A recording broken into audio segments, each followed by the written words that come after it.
3 gol dalam 4 pertandingan timnas menjadi bukti ketajaman seorang Ole Romani. Lalu jika Ole belum pulih dari cedera saat putar 4 kualifikasi Piala Dunia Oktober nanti, antisipasi apa yang harus disiapkan?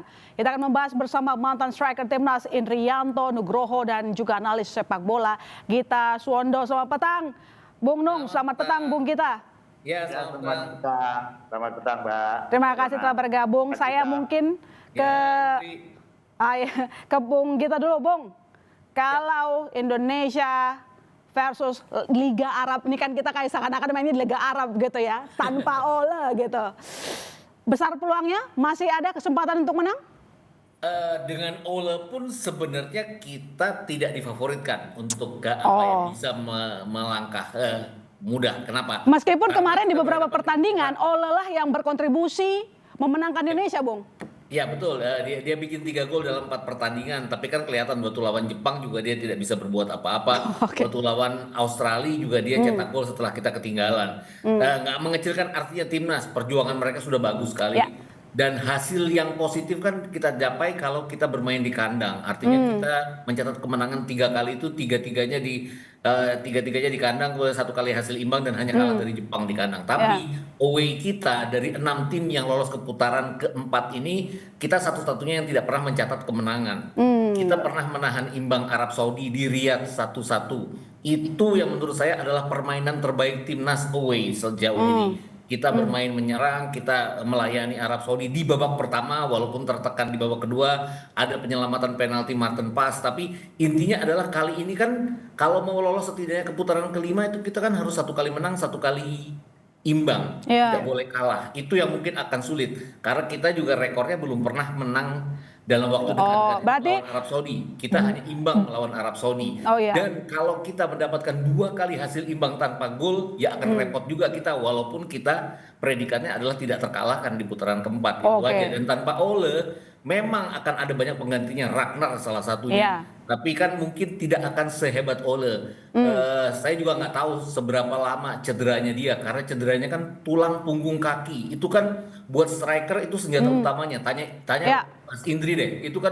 Itu kan apa ya, senjata utama dia buat bikin gol, buat poaching dan segala macam. Itu yang mungkin akan menjadi kesusahan dia buat all out nantinya. Oke, Bung Nung, menurut Anda bagaimana dengan kalau kita sih berharapnya cepat sembuh ya, tapi kemungkinan besar Ole tampaknya masih butuh pemulihan yang cukup lama waktunya. Menurut Anda seberapa besar dampaknya jika sampai Ole harus absen sebagai striker andalan timnas?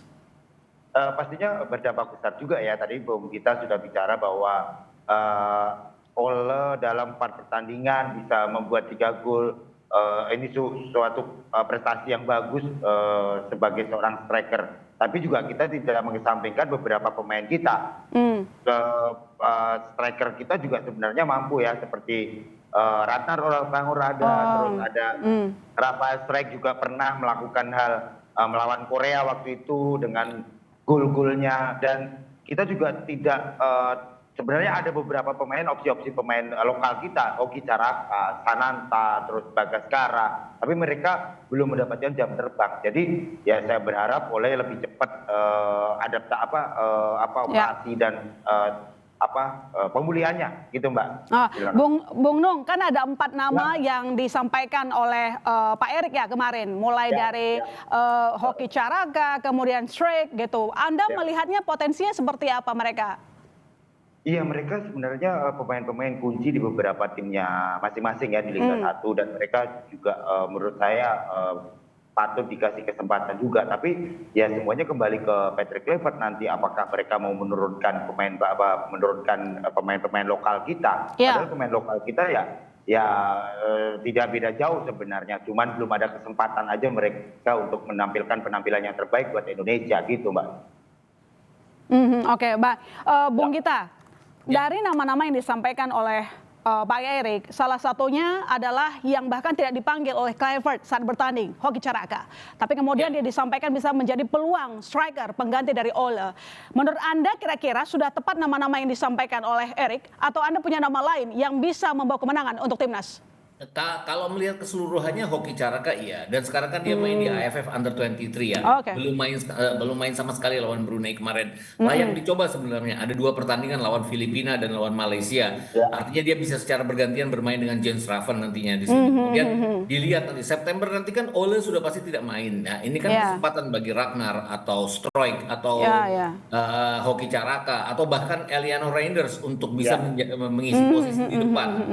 Reinders kan juga pernah berperan sebagai seorang striker pada saat kita mengalahkan Bahrain ya. Iya, iya. Ada satu peluang yang dia buang dari passing yang dilakukan oleh Ricky Kabuaya saat itu. Jadi untuk penempatan posisi dia oke. Penyelesaian mungkin tidak sebaik Ole lakukan dalam beberapa pertandingan terakhir. Ragnar, kalau saya nggak tahu, saya nggak dengar kabar terakhir dari Ragnar. Dia kan absen bulan Juni karena terkena virus ya. Nah virusnya apa yang kita belum tahu. Kalau dia sehat rasa-rasanya akan dia yang akan di depan karena ini peluang dia. Dia juga membuktikan bahwa dia bisa cetak gol dari sayap kiri maupun dari tengah sama baiknya. Ya. Bung Nung, Anda sebagai mantan pemain begitu, lawan kita itu kan dari Timur Tengah begitu. Ini kita kayak mainnya di Liga Arab sih kayaknya gitu. Jadi menurut Anda apa yang perlu kita antisipasi dari mereka lalu kemudian setelah kita tahu kekuatan dan juga kelemahan lawan, kita bisa merubah game plan kah atau tetap pada plan yang tersusun beberapa waktu lalu yang dilakukan oleh Kluivert? Ya pasti game plan akan sedikit berubah dengan tidak adanya Ole. Jadi pasti akan berubah apakah kita nanti dengan 2 striker 4-4-2 atau mungkin melakukan pergantian yang tadi sudah Bung kita bilang bahwa ada Orang Mangun, tapi Orang Mangun juga lagi sedikit ada masalah juga. Terus ada sebenarnya Eliano Reinders ini perlu dikasih kesempatan juga. Ini pemain menurut saya pemain juga punya potensi dan menurut Anda Kluivert belum memberikan kesempatan yang banyak kepada Eliano. Betul, itu yang harus dikasih kesempatan kepada Eliano. Sebenarnya pemain ini menurut saya juga punya kualitas. Di samping yang tadi dibilang ada Hoki Caraka juga gitu. Jadi ya mungkin tinggal nanti lawan Libanon terus lawan di uji coba, mereka bisa dicoba nanti sebelum ada pertandingan resmi nantinya dan kita menunggu pemulihan dari Ole sendiri, Mbak Yon. Apakah termasuk pemain lokal kita juga bisa kita unggulkan menurut Anda sejauh ini dari mental, taktis bermain? Pastinya bisa. Pemain-pemain kita juga punya mental kok. Mereka Siapa kira-kira Bung Nung? Ya mungkin salah satunya Hoki, terus ada Sananta, ada Bagaskara juga. Patut dikasih kesempatan untuk bermain kesempatan untuk bermain di timnas. Oke. Bung Gita, bagaimana cara kita memaksimalkan waktu hingga Oktober untuk membentuk striker andalan dan mungkin kita belum tahu siapa yang nanti jadi unggulan, tapi kan sudah ada daftar nama yang disampaikan oleh Erick Thohir. Ya, rasa-rasanya ya kita harus maksimalkan di depan karena kekurangan kita di situ. Pertahanan kita oke. Kita buktikan melawan Arab Saudi kan kita sudah 2 kali main, kita 1 kali hasil imbang, 1 kali kita menahan imbang mereka di kandang sendiri. Mungkin PR-nya adalah menghadapi Irak ya. Kita 3 kali kalah secara secara mental mungkin akan berpengaruh, tapi itu yang harus kita patahkan. Kita kan punya uji coba lawan Lebanon, lawan Kuwait yang walaupun kualitasnya di bawah mereka, tapi kan ini kesempatan bagi mereka. Tadi ada satu nama juga yang saya lupa, udah disebut sama Indri belum? Udah tadi, Septian Bagaskara. Ini kan pemain waktu di Dewa United, saya pikir ini tandukannya dari luar kotak penalti itu luar biasa. Saya ingat Indri waktu muda lah dulu. Gitu. Saya pikir kenapa nggak dicoba, tapi dicobanya kan harus di bulan September pada saat uji coba. Nggak langsung di bulan Oktober karena ini kesempatan bagi mereka. Mumpung tidak ada Ole sendiri yang akan tidak main di September. Karena saya yakin kalau ada Ole, pasti Ole yang akan dipasang untuk waktu yang cukup lama dalam 90 menit itu dan tidak akan mencoba pemain-pemain lain untuk di depan. Dan sekarang tidak ada Ole, ini kesempatan bagi mereka untuk bergantian dicoba dalam 2 pertandingan. Ya, kita lihat juga ketajaman Kluivert memilih striker andalan nanti ya kalau memang benar Ole tidak bisa bertanding Oktober nanti. Terima kasih Bung Gita, terima kasih Mas Nung telah bergabung di Kompas Petang.